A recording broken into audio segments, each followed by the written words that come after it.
देखो, सेवा यदि श्यामा श्याम की मिल गई जिस उपासक को, प्रगट सेवा, तो समझ लो कि उसको निकुंज में पूर्ण सेवा का अधिकार प्राप्त हो गया है, तब यहां सेवा मिली। हमारी बात मान लेना, यह महापुरुषों की बात कहते हैं। श्यामा श्याम की सेवा में रुचि हो ही नहीं सकती यदि श्यामा श्याम ने स्वीकार ना किया हो। जब कोई हरिवंश शरण हुआ, रसिक शरण हुआ, तो हमारी प्यारी जू प्यारे जू परस्पर बैठकर तत्काल निश्चित करते हैं उसकी सेवा, कि ये निकुंज में आएगी, कौन सेवा करेगी, क्या सेवा, इसका क्या नाम होगा, क्या रूप होगा। उसी के अनुसार उसको यहां सेवा में रुचि होने लगती है। बोले हमें सबसे ज्यादा चंदन घर्षण में रुचि, हमारी चंवर डुलाने में रुचि। ये श्यामा श्याम आपको चाह रहे हैं कि आप चंवर डुलाएं, श्यामा श्याम आपको चाह रहे हैं कि आप गाएं, श्यामा श्याम चाह रहे हैं कि आप द्वार पर खड़े रहें। ये सब सेवाएं श्यामा श्याम चाह रहे हैं और निश्चित किया तब आपको सेवा मिली, मान लीजिए। पर सेवा में एक अनन्य निष्ठा होनी चाहिए। अगर आप श्री जी की सेवा कर रहे हैं और आपके पास कोई प्रिय मिलने वाला आया है, तो आपके नेत्र नहीं जाने चाहिए। सेवा से हटकर नेत्र गए, इसका मतलब अभी सेवा में प्रीता नहीं। गुरुजन आ जाए तो श्री जी को विराजमान करके खड़े हो गए, वो इतना धैर्य रख ही नहीं सकते, तुरंत आपसे कहेंगे आप सेवा में लगिए, क्योंकि वो जानते हैं सेवा का महत्व। और अन्य कोई प्रियजन आया है या कोई बहुत से बड़ा लाभ का विषय है या बहुत से बड़े हानि का विषय है, सेवा से आंख नहीं हटानी चाहिए। इतना महत्व सेवा में देना चाहिए कि जिस समय हम सेवा में हैं उस समय फिर न किसी की सुननी है, ना अपनी बोलनी है, ना हमें नेत्र देने हैं और ना हमें सेवा रोकनी है, चाहे कुछ भी हो जाए। अब ये निष्ठा पकड़ लो तो अभी माया पर विजय प्राप्त कर लोगे। बड़े महापुरुषों ने सेवा सुख के लिए अपने सर्वस्व का समर्पण कर दिया।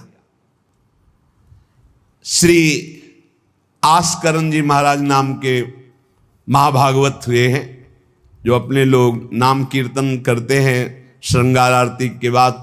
हाँ, आस्करण मधुकर जयमल नृप हरिदास जन दासा, ऐसा आता है। तो आस्करण जी के इष्ट श्री राधा मोहन जो थे, इन्होंने विचार किया कि राजकाज में हर क्षण कोई न कोई जब सेवा में बैठते तो राजा, तो आप ये सलाह, ये सेवा, ये सब बंद कर देना चाहिए। जिस समय हम श्री जी की सेवा में है उस समय अन्य कोई वार्ता नहीं, अन्य कोई नहीं, बस उन्हीं के रूप गुण का चर्चा करते हुए।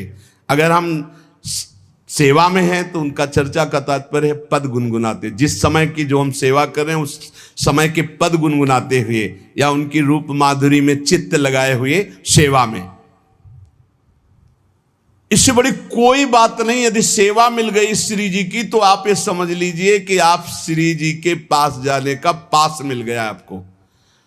बड़े बड़े महापुरुषों ने कहा भजन करना, साधना करना, ये सब हो सकता है, लेकिन प्रभु की सेवा में अनुराग, गुरु की सेवा में अनुराग, संत सेवा में अनुराग, समाज सेवा में भगवत भाव से अनुराग, ये बहुत कठिन बात है। ऊर्ध्वबाहु विरोमेश न कश्चित शृणोति में धर्मादर्थश्च कामश्च किम धर्मम न सेव्यते। भगवान श्री कृष्ण द्वैपायन व्यास देव जी कहते, मैं दोनों हाथ उठाकर कहता हूं, मेरी बात सुन लो, मान लो। सेवा से सब प्रकार की संपत्ति प्राप्त हो जाती है, जो चाहिए आपको, लौकिक पारलौकिक।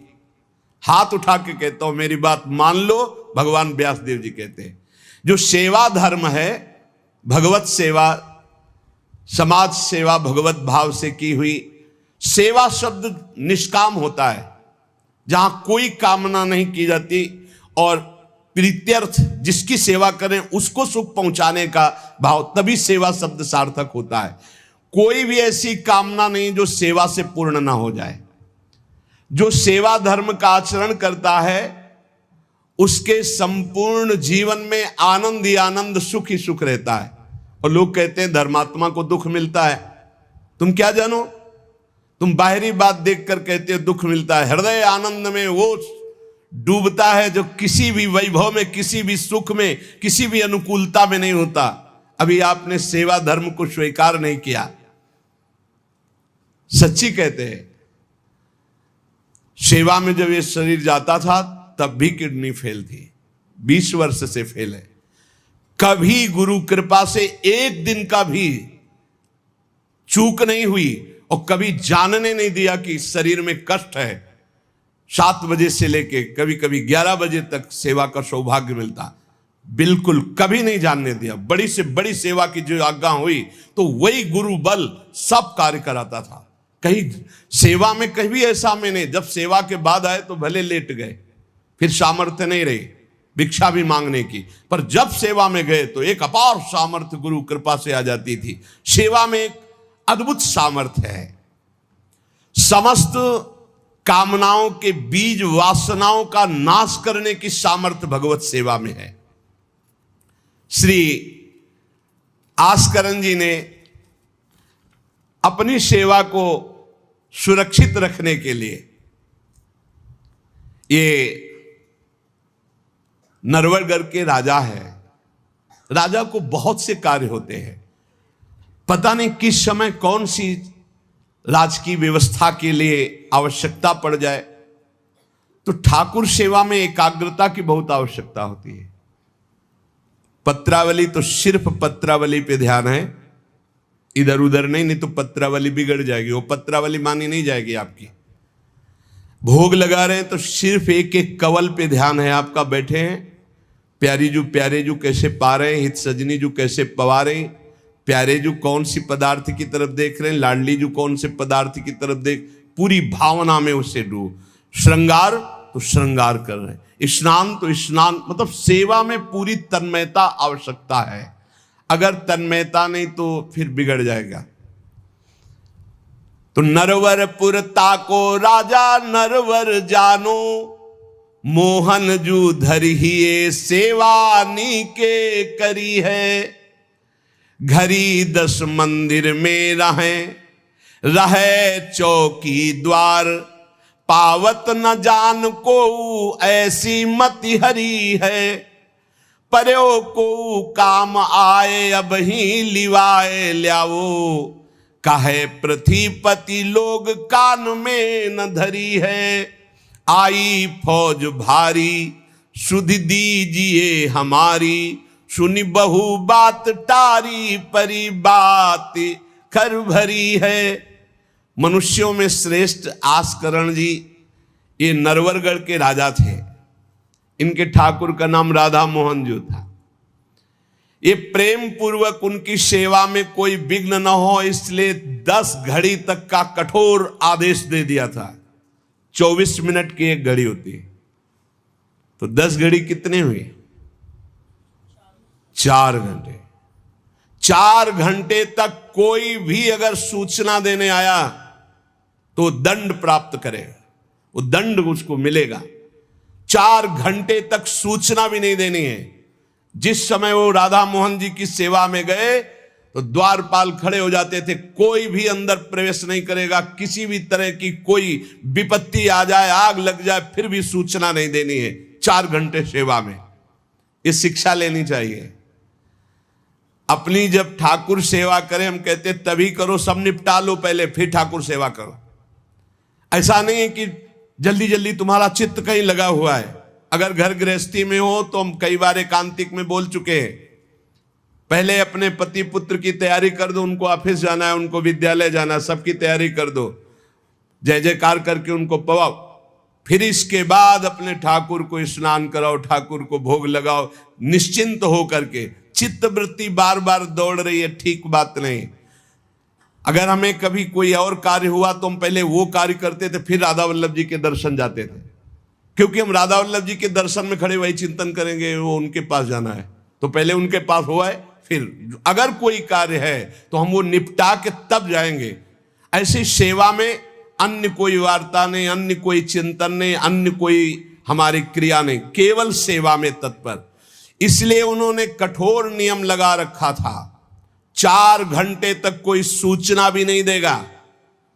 और आप मंदिर में राधा मोहन जी को 4 घंटे स्नान कराना, श्रृंगार कराना, आरती करना, फिर आरती करके भोग आदि सब करके फिर दंडवत करना। दंडवत के बाद जब प्रसाद चरणामृत लेकर उठते तब कोई बात हो तो बता सकते हैं। वो भी बात जब श्री जी की चिक डालकर बाहर निकले, उस समय द्वार पर चौकीदार बहुत सावधानी से कोई भीतर न जाने पावे।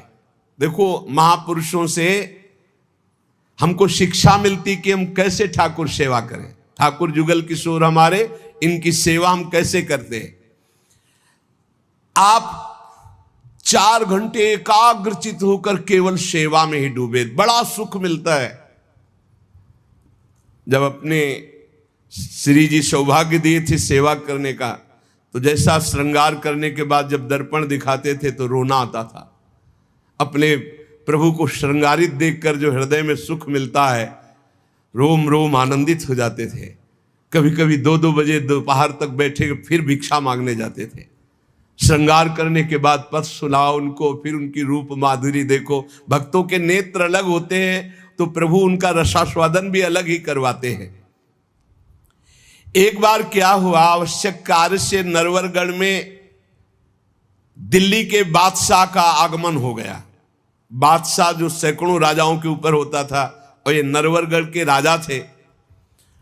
उसने आज्ञा करी, जाओ आस्करण जी को हमारे सामने जल्दी लिवा करके लाओ। और आस्करण जी का नियम था, राधा मोहन जी के मंदिर में गए तो सख्त आदेश, कोई सूचना नहीं पहुंचाएगा। सब आस्करण जी के जो रक्षक थे उन्होंने मना कर दिया, नहीं महाराज, ये आपकी सूचना भी नहीं पहुंच सकती, 4 घंटे आ ही नहीं सकते आस्करण जी। उसको बहुत क्रोध आया, बादशाह है वो, मैं आदेश कर रहा हूं, एक छोटे राजा के सेवक हमें जवाब दे रहे। बादशाह ने आज्ञा का उल्लंघन, इससे बड़ा क्रोध हुआ और उसने बड़ी सेना बुलवा ली।